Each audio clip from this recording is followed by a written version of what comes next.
Welcome to VOA interview. This is On Chhengpor from Phnom Penh, Cambodia. My discussed political development in Cambodia this year include increasing number of legal action taken against government critic, human rights defender, and the grassroots activists of the former Cambodian National Rescue Party. That also include the extending grip on power of the ruling Cambodian People Party and hints that Prime Minister Hun Sen, eldest son Lieutenant General Hun Manet, and Finance Minister Onpon Manirot could succeed the Prime Minister for top job in the future and the future of the U.S.-Cambodian relation under the Biden administration. I asked this question to W. Patrick Murphy, Ambassador of the United States to the Kingdom of Cambodia, in an exclusive interview. Mr. Ambassador, thank you so much for sitting with VOA Khmer. So as far as we know, by the time we are speaking, in the last 3 years, principal opposition party was dissolved. Its leader either got arrested, fled the country into exiles, or banned from politics. And now we got one party parliament and government that never cease arresting critics, journalists, netizens, and most lately, there is a massive trial against at least 137 opposition members and supporters. By the time we are speaking, do you think Cambodia is still a democracy? Well, this month we are shining a spotlight on democracy and human rights here in Cambodia as part of the relationship, a relationship that started 70 years ago when the United States recognized an independent Cambodia. And throughout the year, we focused on many areas of collaboration and partnership. And I would say the same has been true for democracy and human rights, especially for the last 30 years, starting with the Paris peace process. The United States was a signatory, working with Cambodia and 17 other countries. That led to a process that revealed a constitution and a framework for a democratic Cambodia. And there's been a lot of progress. And I think Cambodians can appreciate that democracy delivers. It delivers prosperity, stability, peace, and harmony. And there has been a lot of that over the last 30 years in Cambodia. You point to a period, these last couple of years, that have been of concern because there's been some rolling back of these practices and these traditions.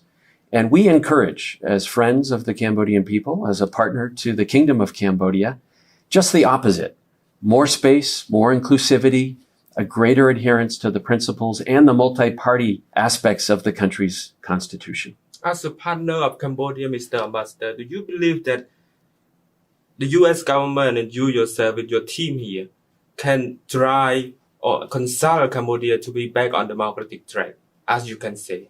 Well, we very much encourage that. We do so through our programs, our activities, and our public messaging and our private messaging with the government. I meet with senior government officials here frequently, and we encourage adherence to both the country's constitution, which grants the people of Cambodia their rights and their ability to participate in political life.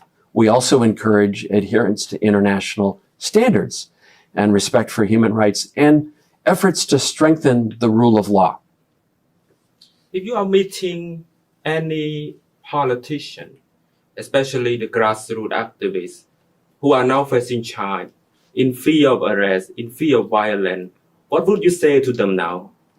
Well, I say the same thing that I say to anybody in Cambodia. Is this kind of rolling back of democratic practices a good way to strengthen democracy? And I think we hear that answer from many. It's not. It is eroding the best practices of democracy that have been proven here in Cambodia. There have been increasingly successful elections in the past, more inclusive, high participation rates, many different parties. There has been a vibrant civil society and a strong local media. In the last couple of years, however, we've seen some movement backwards there. So what we say to people is, you should exercise your rights. You should do so responsibly and peacefully. And we say to the government, please consider ways to include more voices and to take efforts to bolster those rights that are accorded to all the citizens of the kingdom. Is it comfortable to you when recently Prime Minister have said that the ruling Cambodian People Party is here to stay, even float about the possible successor to himself in the future, including possible candidacy of his elder son Hun Manet and now the Finance Minister Onporn. Are you comfortable to hear that as Cambodia democratic, as you can say, when the leader and parliamentarian are elected by elections? No, to be honest, whether I'm comfortable or not, it doesn't matter. I'm a guest here. That question is best posed for the people of Cambodia. I think it's important, however, to underscore the United States does not choose sides except the side of all Cambodian people who have the rights to a multi-party form of government, who have the rights to freedoms of speech and assembly. We think they should be protected. Is it good for a country that all of the seats in the legislative body are part of one single party? Or is it a better result to have multi-parties represented and different voices? Is it? We think democracy can be noisy. I come from a country where our democratic practices and traditions are quite noisy. Some would even say sometimes it can be messy. It takes hard work to ensure that democracy works. But we are stronger in a democracy when we have many voices, including voices of criticism, of dissent. I'm a public official. I get criticized. I welcome that. Makes me stronger, points out where there are shortcomings, how we can do things better. And it's really important for people, for citizens, to feel that their voices are heard so they can be part of the process and they can work with the results, the policy decisions, the regulations, the laws that are put into practice. That's what you want. You want a citizenry that feels they're part of the process. Did you, over the past 12 or 15 months you have been here in Cambodia, have you conveyed this kind of message to the government of Cambodia, the government official, and how would they respond to you on that? Well, absolutely. And I come here with a message of friendship and of partnership. And we have many programs and activities throughout Cambodia working with the Cambodian people, many that are very, very successful and have helped Cambodia yield results, positive results in many different sectors, in agriculture, in the environment, in education, especially in public health. So important now during the global pandemic. And it must be said, over the years, there has been progress here with democracy and human rights. When you look at civil society, when you look at institutions and the Constitution, the troubling part is the retrograde, the last couple of years where you've seen some deterioration. And my message is very consistent that the senior-most levels of government here, as a friend, we encourage you to do just the opposite. Protect the rights of your citizens. Encourage many voices. Bring those voices in so that they can be part of the process. You'll be stronger for it. Over time, your gains in prosperity and stability will be more sustainable when you are protecting and enforcing those rights. So, Mr. Ambassador, now Mr. Kem Sokha, former opposition leader, former president of the Cambodian National Rescue Party, is facing the treason trial for an alleged charge of conspiring with the United States to toppling the Cambodian government. And you yourself weren't present in the hearing of his trial shortly before it was paused, started in March. Should Mr. Kem Sokha be freed and his charge be dropped, or either his trial be resumed anytime soon? Well, that question is best answered by an independent judiciary. If there is to be a process, it should be transparent. It should be in accordance with the rule of law. I've made it very clear here, publicly and privately, that any accusations of U.S. involvement are a fabrication, are false. My president has made that clear in corresponding with the Prime Minister. Our intent in Cambodia is good intent. We are very transparent. We are here as friends and partners. We have no intent to interfere. We have no objective to change government. That's for the Cambodian people. We're here to help and to be good partners. We also have our national interests. And it is in the U.S. interest to share our values, our principles of democracy and respect for human rights. We encourage political leaders of all parties here to be part of the process. And we encourage authorities here to allow and facilitate that. We don't think that politically motivated charges, lengthy detentions and trials, conspiracy theories as part of fabricated charges are necessarily the best way to strengthen a democracy. So we've made that very clear.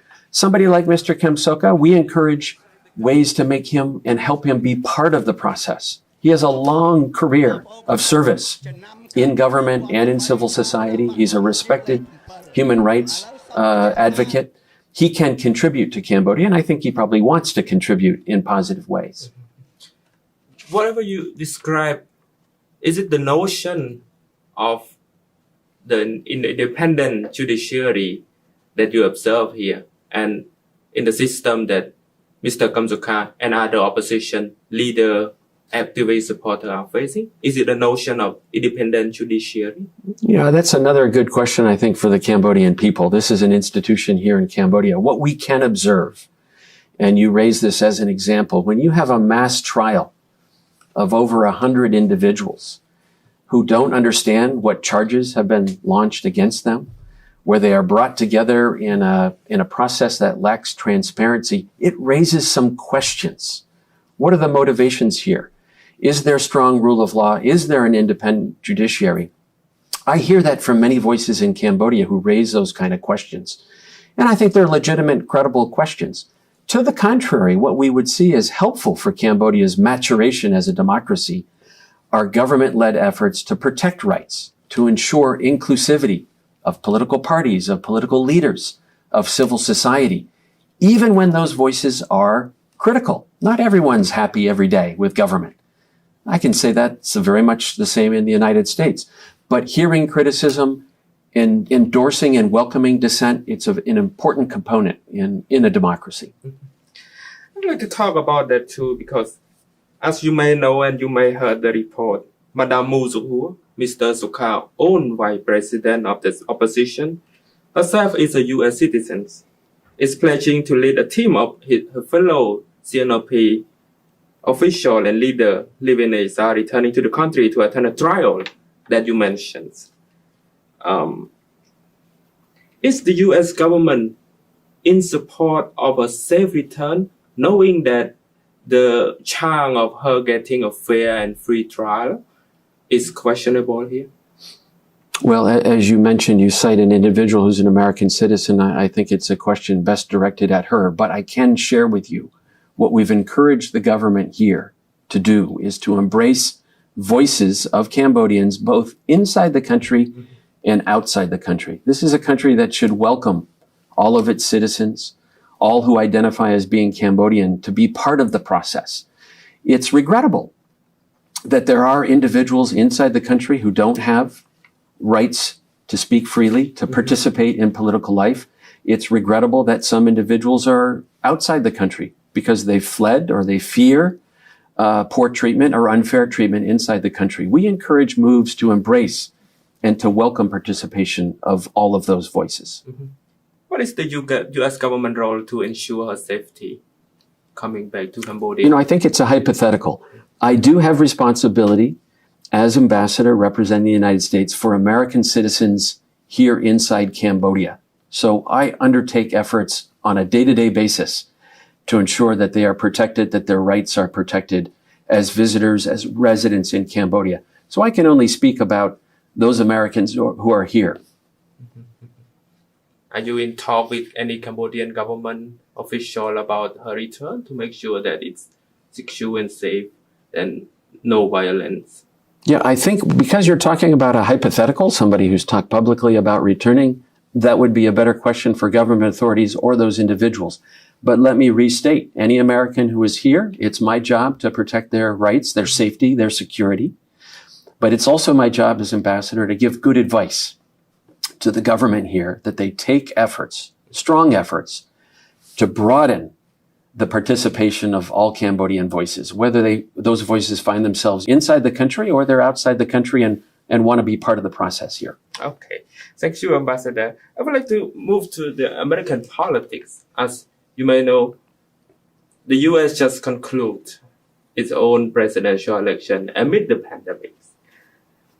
And now, Mr. Biden's electoral victory is sealed by the Electoral College votes a few days ago as the 46th US president. But President Trump and his team have been over a month now, have been calling the November 3rd election as rigged, I would quote, stolen, fraudulent, refusing to accept the result. Will this serve as an example of other authoritarian governments around the world? And will it discredit the US leaderships on democracy and human rights and electoral politics on the global stage? Chhengpor, I'm a career diplomat. I celebrate this year 31 years of public service. And I've seen and experienced and participated in many transitions from one administration to another in the United States. I have very high confidence that in January we will have a peaceful transition from an outgoing administration to an incoming administration. In fact, the next president will be the 7th president that I will have the honor of serving. And the next Secretary of State will be the 11th Secretary of State. I'm very confident. What you see taking place in the United States is democracy. Many different voices at play here. You also see the rule of law. Our courts have played a part of the process. You cited our electoral college, a constitution that is formed by our constitution, a constitutional entity. Our Congress is playing a role. These are the instruments of democracy. It can be noisy. I allow that sometimes it can look a little bit messy, but it works, and I have high confidence in a smooth transition ahead, a peaceful transition. Mm-hmm. But you have the support of the president, because the president have a popular vote of over 70 million. And his supporters are listening to him, saying the election is not reliable. Would that concern you personally as representing the U.S. abroad, that this kind of value can be attacked, can be cited or channeled by those authoritarian governments around the world to say, look at America, you have a president who do not accept election results under his own leadership. As a representative of the United States, I can say I'm quite proud of my country. We've achieved a great deal in over 240 years of democracy. We have a constant process of trying to perfect our union. And we have a form of government that works for us. I never suggest that our form of government is best for other countries. Democracy, however, the basic principles of a government by and from and for the people is important. And those principles, we see all of that in play in the United States. There are many different voices in the United States, and some have some pretty extreme views. But I would say that our institutions are strong, especially our rule of law and our courts, and the separation of powers between three branches of government. All of that is at play now and will ensure that we have a peaceful transition ahead.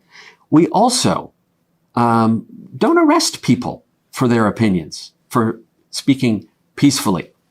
We don't carry through and charge people with treason for speaking their minds and having critical views of the process. That's democracy. And there are a lot of voices these days. I'm delighted there's so much interest in the United States around the world, and including here in Cambodia. But the principles are sound. The foundations are very strong. So is it safe to say Mr. Biden will be in office on January 20? I think it's safe to say that we're going to have a peaceful transition ahead. The Electoral College has spoken, and the president-elect is busy forming his team. Mm-hmm. We will see further elements of the transition ahead. Our Congress plays a role in confirming some of the nominations to the cabinet, and we all look forward to seeing that happen very soon. Thank you, Mr. Ambassador. Do you expect Mr. Biden to deal with China differently from the way President Trump did? Because during the Trump presidency, we have seen a trade war going on, the tension and all systematic competition between the US and China is increasing. Do you expect Mr. Biden will be softer, or deal with China differently? And what is the implication on smaller nations like Cambodia?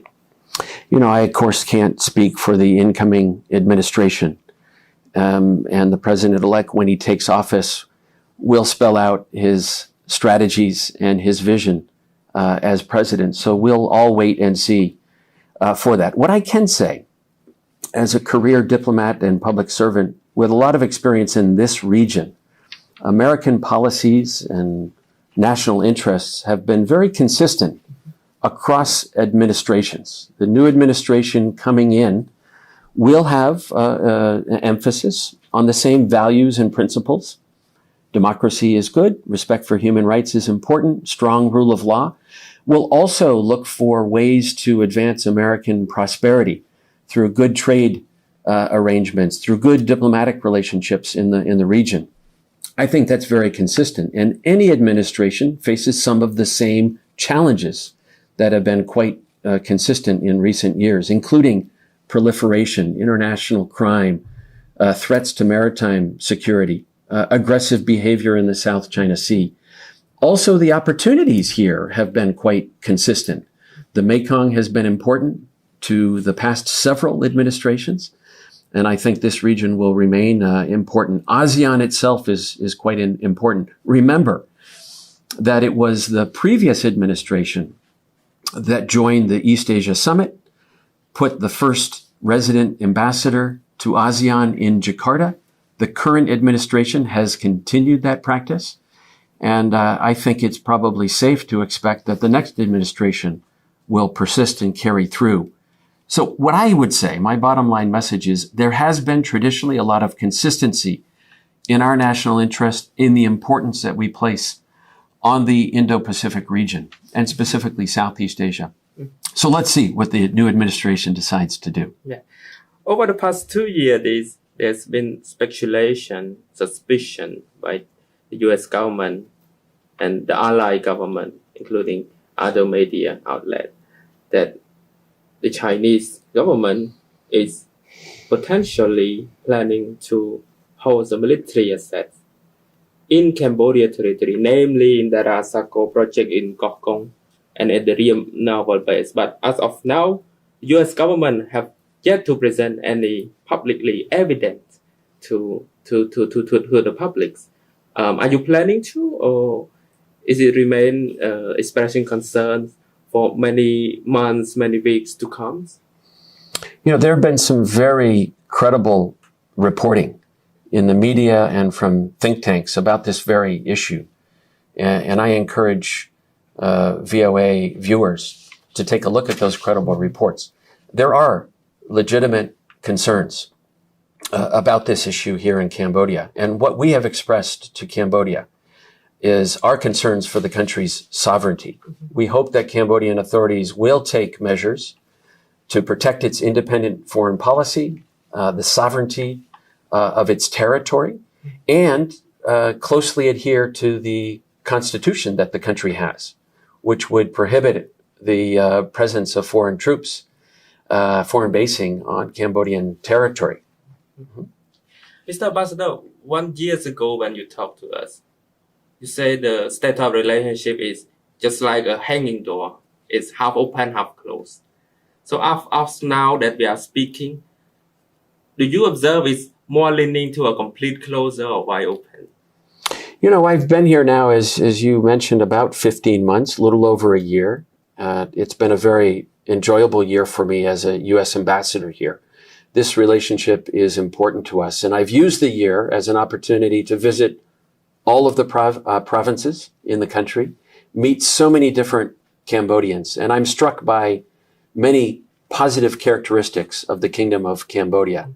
Resilience, patience, respect, youthfulness, creativity, innovation, and determination to continue to become an even better country with more prosperity, greater stability. And I hear from many voices that would like to strengthen democracy and respect for human rights.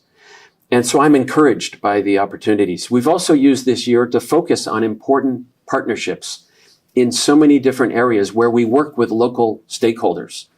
As I note, in areas such as trade and investment, agriculture, the environment, women and gender, youth, public health, law enforcement, and even in democracy and human rights.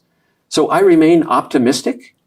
I am disappointed by some of the backsliding in the last couple of years on democracy and human rights because many Cambodians are disappointed. But I'm optimistic that that can be reversed because Cambodia has demonstrated that it can and wants to do these things. And Cambodia has the potential to be a shining star in this region if it would adhere to all of its principles and values in its constitution and learn from past history on how to strengthen these areas going forward. Yeah. The rapprochement reached by the letter correspondence between President Trump and Prime Minister Hun Sen, talking about having the foreign affairs team of both countries working together, will the end of Trump presidency put those kind of rapprochement back to ground zero, starting again with the Biden administration? Well, let's see. All I can point to is some consistency in the past in terms of our interests and our goals and our objectives, consistency in viewing what the challenges are and what the opportunities are. But, I think it's very important for me to state there are positive aspects to this relationship. We have good international cooperation on law enforcement, efforts to tackle criminality, to counter proliferation. We have strong people-to-people ties. We do have some differences from time to time, and we would like to see efforts to strengthen democracy and respect for human rights and efforts to enforce the rule of law here because there has been some backsliding in recent years. We will continue that. I'm quite certain to message in all of those areas. It's not a perfect relationship, but I am encouraged by the very, very strong, lasting, enduring relations between our peoples. The people-to-people ties are among the strongest in this region. Mm-hmm. We have many private Americans who come to Cambodia as tourists, as business persons, as NGO and international workers doing good things here. We're very proud of our Fulbright program, our Peace Corps volunteer program. We also see more and more Cambodians going to the United States. And in fact, about 300,000 Americans identify as being Cambodian American.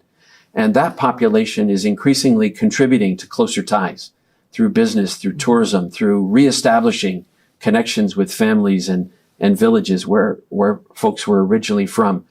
This strong foundation, I think, will be a foundation going forward. I hope it will continue to be strong because we need to make progress on the areas where we have not seen eye to eye.